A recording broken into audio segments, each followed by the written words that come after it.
I'm Troy Kirby with a quick look at the 2022 Washington State legislative session. The Senate State Government and Elections Committee heard public testimony on Senate Bill 5584, which would implement ranked choice voting in elections.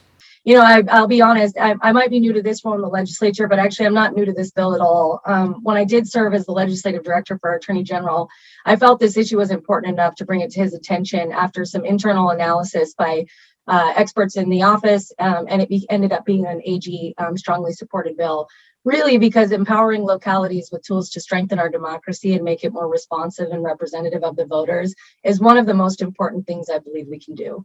Communities around the state are asking for the option to implement electoral reforms like ranked choice voting as a way to allow voters to fully express themselves at the ballot box rather than constraining them to what they see as really two choices, often what they perceive as false choices.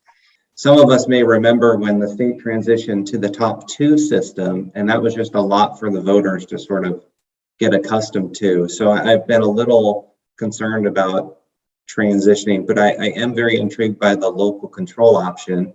This process would eliminate a primary election, wouldn't it? So would it save money by consolidating two elections into one election? I stand in support of Senate Bill 5584 and thought that maybe the experience that Utah has had with a very similar bill might be instructive for you.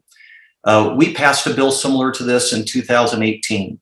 In 2019, we had our first two cities use ranked choice voting. Over 80% of the voters wanted to do it, liked it, and wanted to do it again after that election. This past year, we had 23 cities use ranked choice voting in Utah.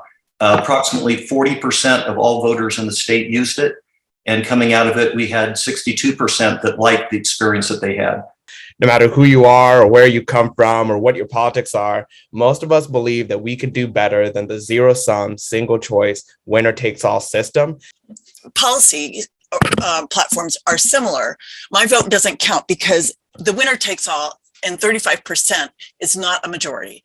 So citizens who are allowed to participate in ranked choice voting can have their policy considered, and I think that it provides for a majority role. Using the Condorcet algorithm, the winner would be Alice. A 60% majority put her in first place. By contrast, using the Borda algorithm, the winner would be Bob. He was never ranked last, and 400 people put Alice in last place. Thus, the results are substantially determined by which algorithm is used to count the votes, and the results are non-intuitive. Since trust in our elections is important, it would be better to have simple voting procedures everyone understands and not require running and trusting a computer algorithm to determine the winner. Thank you for watching the 2022 Washington State legislative session.